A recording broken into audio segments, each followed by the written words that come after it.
We are here just in the middle of the market in Madrid, in Anton Martin. We are here in this Asian place, really nice, by the way. I'm here with Joumana. Joumana, I actually, this is something that I really love about our work too. That I go through all these different places and all these different teams, and I meet them as clients, but I get a lot of friendships from there. And I remember from Fiord in Madrid, I met you, I met Nora, I met Filipa, I met Chuck, I met a lot of really wonderful people, and I'm really happy to be in contact with them. So it's a pleasure to see you again, Joumana. Same here. Like meeting Ale, it's always like time didn't pass, even though we know a few years passed in between, but the encounters are always very enriching, which is always a good thing to have in a friendship. So I was mentioning that you work with teams, you work as a coach, you work also helping with processes to help them talk and get to some outcomes, right? Yeah. But you come from service design at the beginning. Yeah. So how was that shift for you? How was it natural, or how was that shift for you? That's a good question. I think I made the shift because I realized a lot of times it wasn't so much about what we were presenting, but how we got people to make it their own. So there was like this huge, beautiful opportunity to help people own the process themselves, that service design gives you the artifacts, but it doesn't always give you the tools to do that different discussion. And that's how I started to work a lot on coaching and teams. Also because there's so much to learn from people, and instead of going in as the expert, when you go in as the active listener, they tell you so many things that can help you make their lives better, that it's worth exploring. It's just the process is beautiful, right? Like, I don't know, I also remember the moment of being like, okay, you can produce the idea and be very focused on the idea, but you can also just look at the process. And, of course you're happy with the idea and you want that idea. But the process is amazing. It's just like it's like the best to look at that, right? Totally. And there's so many things that you can do, and there's so many interesting parts. I remember at the beginning for me it was very much like the tools and the craft for ideation, but then there's people. Yeah. So, what do you learn, or what do you feel excited about that part of people? I like a lot when they come in like. I don't like that they're frustrated, but I like that they have something they're passionate about and that they want to solve, right? I think that's something for me. And I also think it's so powerful when we mirror back their reality with our words, and they have this aha moment saying, I didn't see it this way, and you just reframe. And I think it's so powerful because they have so much potential. It's just hidden under the layers of bureaucracy, or that's how we do it, or like you also get tired in your little hamster wheel. We were talking about being adults.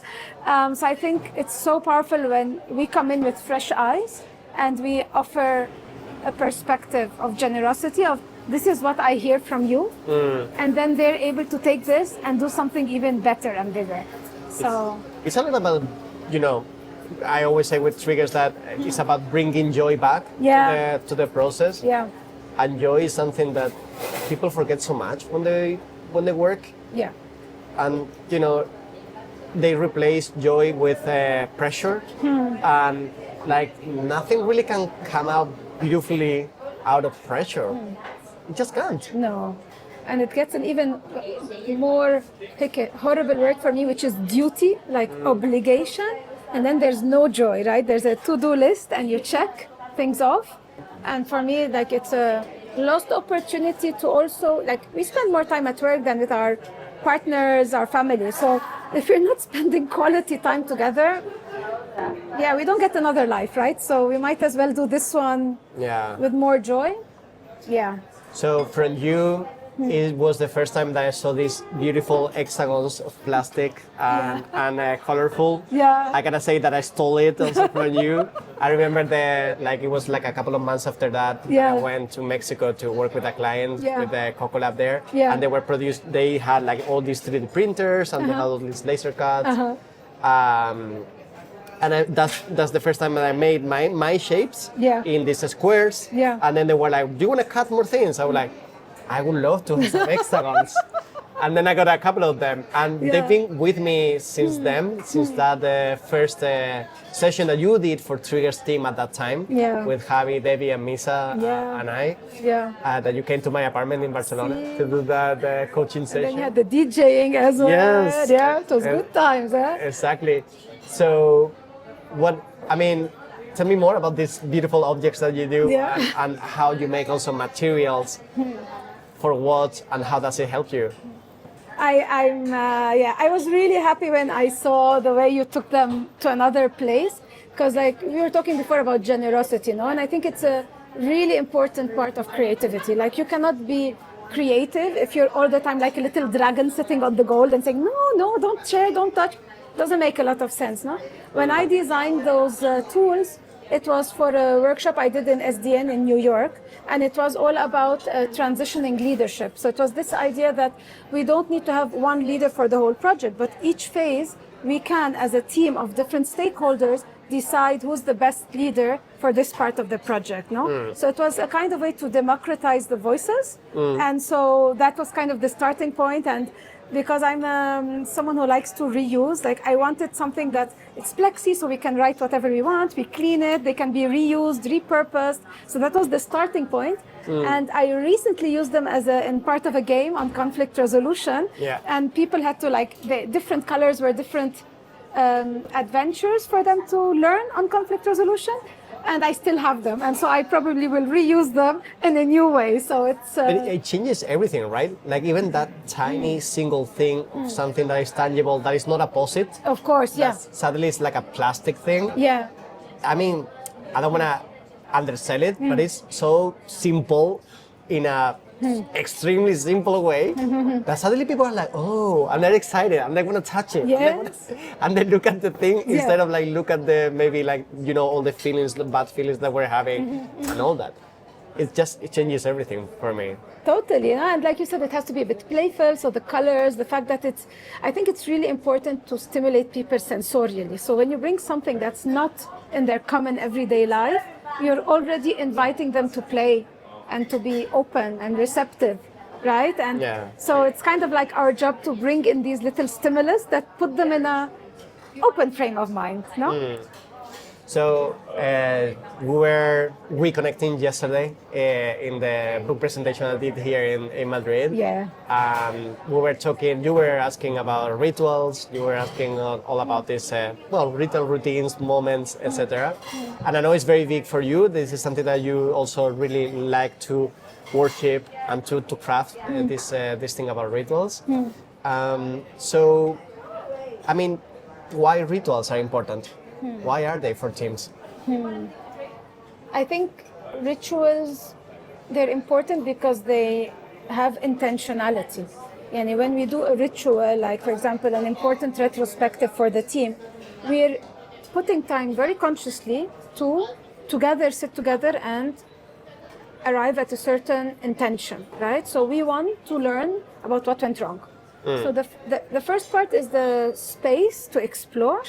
And then rituals also give us a sense of safety, because we know it starts this way, this happens, and it ends. So that also means that it might be uncomfortable for the duration of the ritual, but it also closes. So it's a bit of control? Yes. And there's also this part of also like a time for you to reflect. Like a ritual, it's something you can do alone or with others, but there's always a takeaway for you from the ritual. So I like the idea of little pockets of reflection and processes, and I think when we do them collectively as a team, we can be more empathetic to what someone else is going through. Like, I might not like someone's behavior.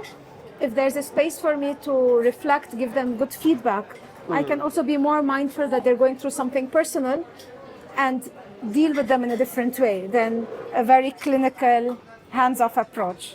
Makes sense. And what about also the word itself? Because something that for me, when I work with certain clients or with clients in general, the language that you use is very important.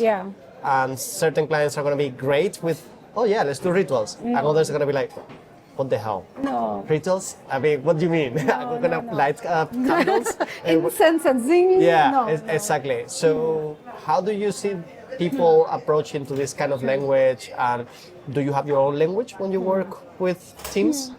I use rituals for me, but I don't always use rituals with clients. Like, we can call them closing ceremonies, we can call them check-ins. I think ritual is a very charged word. Yeah. And I think a lot of times the word itself takes away from the openness, because people feel that it can be maybe religious or like with connotations that have nothing to do with what it really is. So I'm not attached to the word. What I try to do is invite a practice. Okay? But you are a very spiritual person, right? Yeah, no, spiritual, yes, religious, no. Yeah, But spiritual. I like to feel that, the universe is so big, right? And we are so small. And so the good that we can do, it's good to do it, right? And I don't think it's important that the only way to measure how good it is how big it is, no? It's like this small thing today, okay, good. This other thing tomorrow, good. Yeah, I believe a lot in generosity and circularity. So I think when you do something with a good intention, it's already good the way it was done. And then somehow, somewhere, the ripple effect will come back. Very ripple effect today. So I think it's a good practice to put in organizations.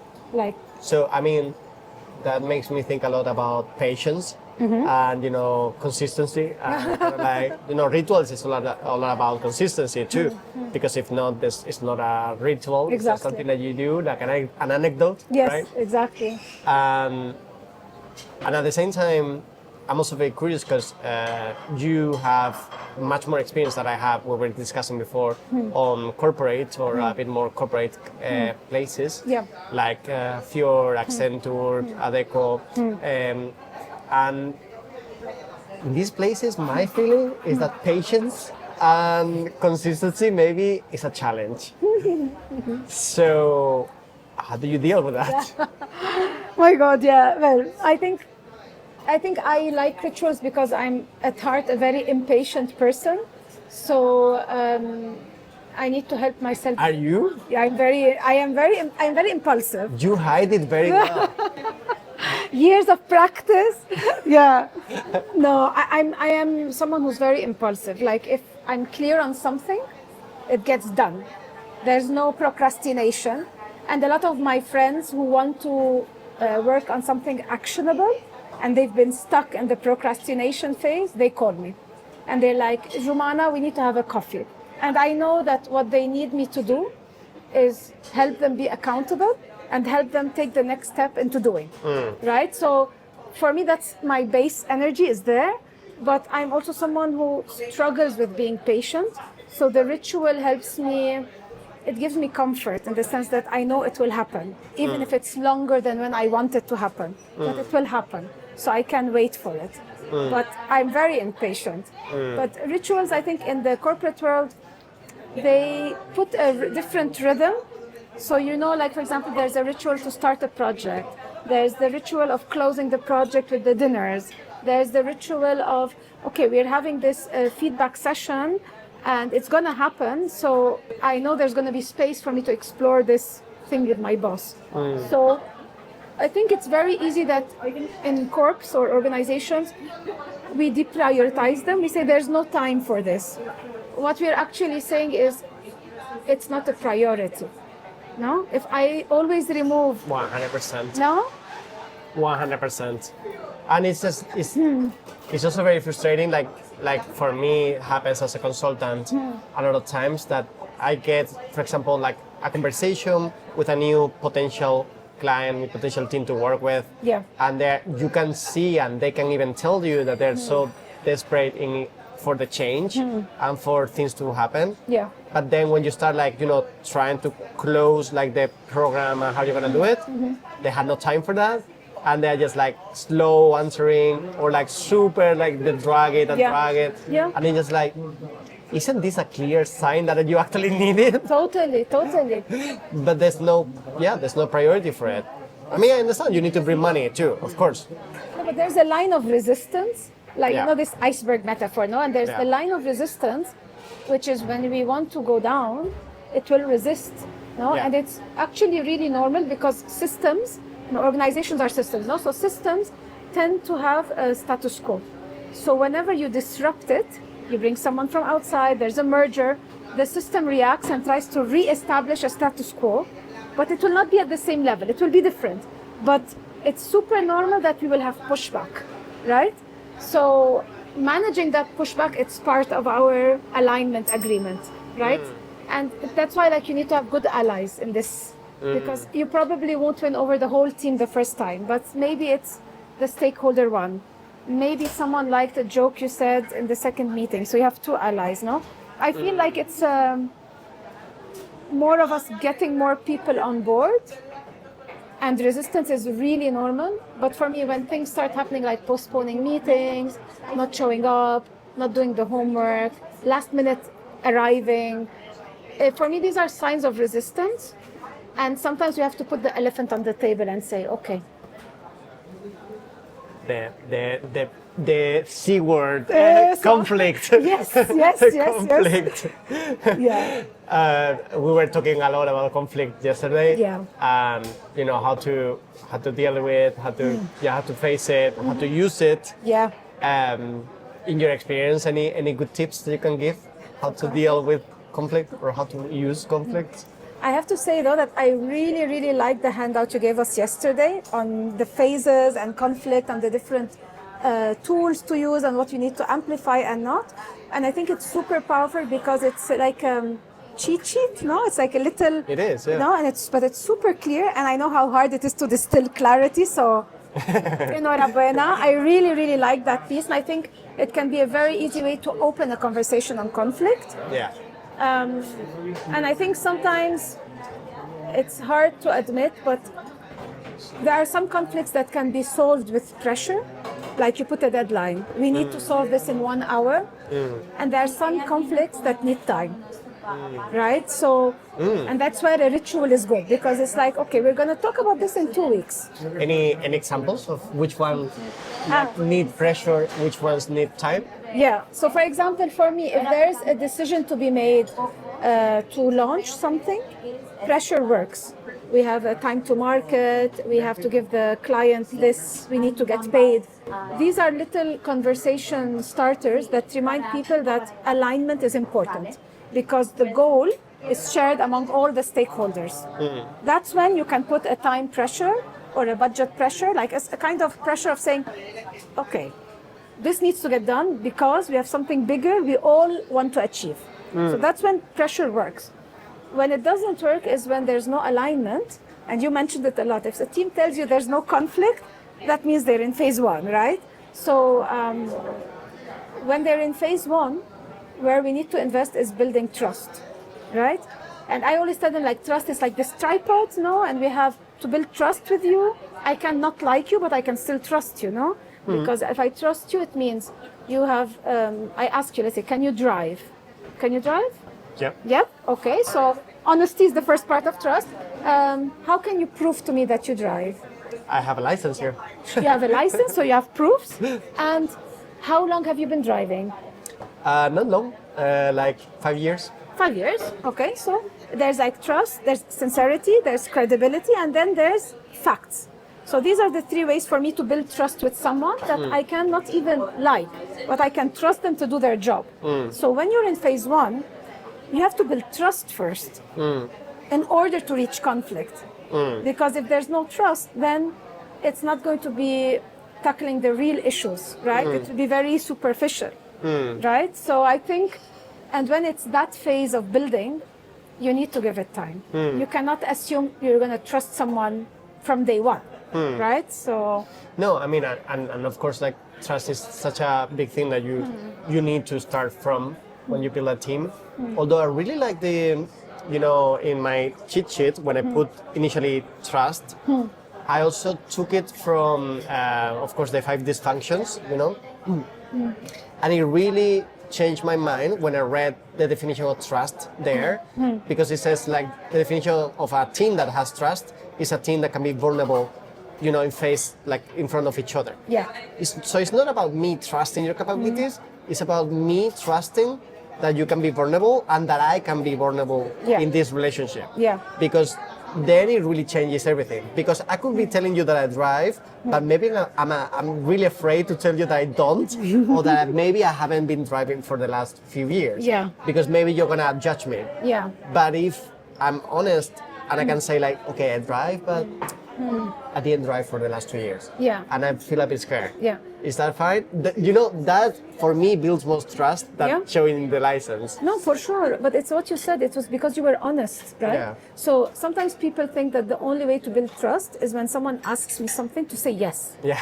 Right? But actually, there's more trust to be had if you tell me no, but I'm willing to learn. Yeah. Or no, but if you help me, we can get it done. Or no, and I don't really want to learn about it. There's like honesty and vulnerability. And I think in organizations, it's scary because you feel like you're being judged or your performance review is affected. Like, it's very hard to be trusting if you feel your answers can be used against you, right? Oh my God! Like I was talking to a friend this last week, and he was telling me that he was doing he was preparing his performance review. Yeah. So it's like he works in a big company, and like it's all this report he has to do about what he's done in the last year to prove like what he's worth it. Yeah. Like if he needs a raise, or if he deserves a raise, and all that. How terrible is that? Like, I mean, I understand the system, but like, how terrible it is that they prepare you to actually, within a system, to fight for your right or what you deserve, instead of like the system looking at you and being like, yes, you deserve this. Yes, yes. I mean, that's the opposite of trust for me. No, of course, no, exactly. It's like we keep on talking about organizations and teams and tools, but actually the tools we choose to implement reflect our degree of trust, right? Absolutely. Or lack of trust in our employees. And these kinds of things, it's also as if, you're my manager, you're supposed to spend the time to get to know me, right? I can self-evaluate, of course, but I shouldn't be my only advocate, right? That's why I'm in a team, in a company, in a culture. Otherwise, if I have to self-advocate, I'll be a freelancer. Yeah. At least there, I know my effort is the only one to count on, right?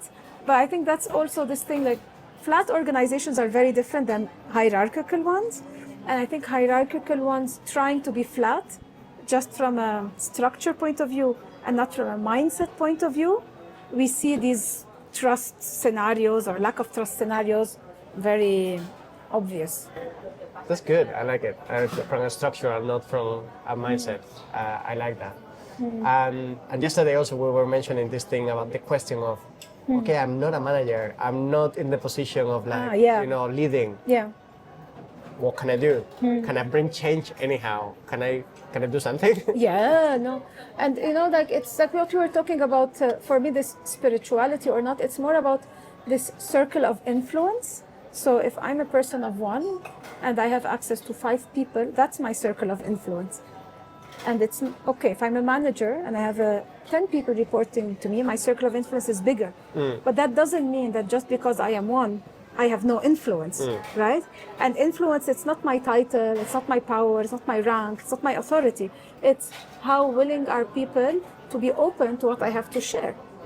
And influence cannot be one way, right? It's like permeable. No, it's like a membrane that we receive and we give back. No, so that's why we have a ripple effect.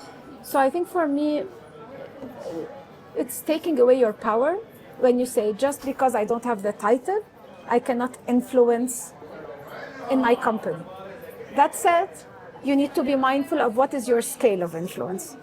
It's a matter of, what influence means and what is how big it is, right? Like, but it's of course, I think in the same way of you, with these pieces, I imagine like the structure of a team or a corporation being with these pieces, and it's natural that even if you move one, the whole other teams, the other pieces need to start adjusting a bit. Yes. Even if that piece is the tiniest one, but some move is gonna provoke some.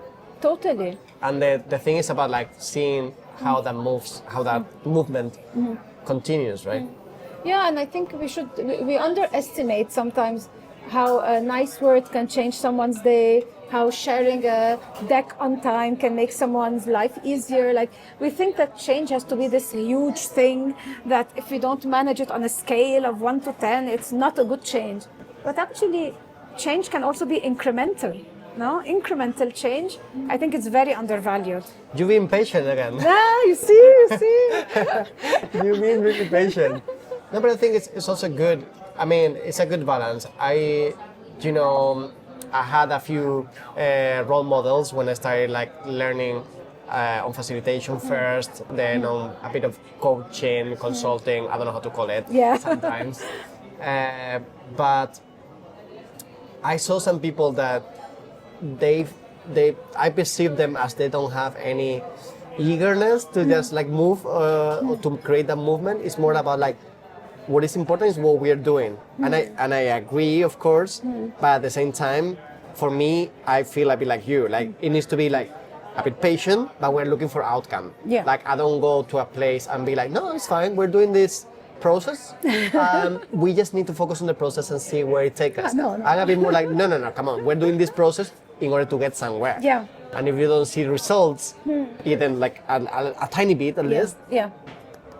there's something we need to change. Yeah. But that's because we're their accountability buddies, right? Like, I think it's a really nice responsibility for us. The fact that you help them, because it's scary to change, right? And it's less scary when you have someone on your side. And it's less scary when you have tools. And it's less scary when you have the time for you to implement. So I think we're kind of this like fairy godmother, right, for the change process. So we are doing them a disservice when we don't hold them accountable. With love, gently, but we are called to hold them accountable. It's a really tricky one because you know the classic thing about I pressure you because I love you, and the classic thing I really want you to get this, or I really want you to change this because I really trust in your talent and what you have to do. But you know, it's all about what I want you, right? Yeah. But usually in our processes, we invite them and say, what do you want to achieve? And what can I do to help you achieve what you want to achieve? Yeah. Right? So because we really are agnostic to their decision. Yeah. Right? If they want to change like this or change like this, that's not my decision. But I mean, you encourage. Of course, I encourage them to be brave. Or at least you can question. Claro, no, I encourage them to be brave. I encourage them to be the bravest version they can be. Yeah. Which today can be this much. Yeah. Because it's like a muscle, right? If you don't train it, it won't improve. So it's better to have a win which they can see and gives them more confidence to build the second one than to put a goal which is not believable for them or by them. Because then when they fail, they say, you see, it's because we've always done things this way. We cannot change. Classic. Yeah, that one is the... It's a classic, it's a classic. Awesome, yeah, I think like, you know, also that patience is, I feel like young Ale in St. John experiences was too pushy for some, in some moments, and I learned the hard way. When they fired me and I got like, you know, failures along the way, to be a bit more patient, to be a bit more like sometimes you need to wait for the time for the change to arrive and for the mindset to, you know, to create the mindset. Yeah. But at the same time, I kind of like, I thank my impatient, you know, like I thank it because it made me get to places where I maybe made a change a bit faster sometimes. Sometimes with a bit of flame, right? Yeah. No, it's also knowing the right players. No, there are some people who like you to challenge them, right? And those are the good people because they challenge you, and then you both grow. It's like I did this 30K walking thing, and I did the best time of my life, and that's not because of me. It's because the group I was in was all tall Germans, and so their pace was already faster than mine. And when I finished, I was like, what do you mean? This is incredible. And that's where you see the power of the group, right? So when you're in the right context for challenge, you do much better. Yeah. But if you're like unhappy and someone's forcing the change, the more they force you, the farther away you go. Yeah. So you have to find the right flame too. Makes sense. Yeah. Awesome. So just need to finish. We were talking also about the styles and finding that place. So do you recognize in yourself certain styles or certain ways of how you like to work with teams and what are important for you? I realized that I really enjoy places where the teams, like I really like collaborative experiences, and I enjoy a lot being with them, like having a process which is very learning by doing, very participatory, and where I'm sometimes the mirror of the team, right? I think it's an interesting place to be, because usually a few weeks later they'll call me and tell me, that thing you said, actually look, it now makes sense. I'm like, woo, yay. So I really like that. And I think all the sensorial part is also really important. Like now, like you said, the hexagons, the little maps, the little sounds. I think those are really nice invitations. So I enjoy making them, playing with them, and that's why I also like the books, the triggers, everything that you have. I think they are really nice invitations to de-roll from Joumana as blah, blah, blah to playful, open. No? So, Awesome. Any change you would like to see in teams in general? I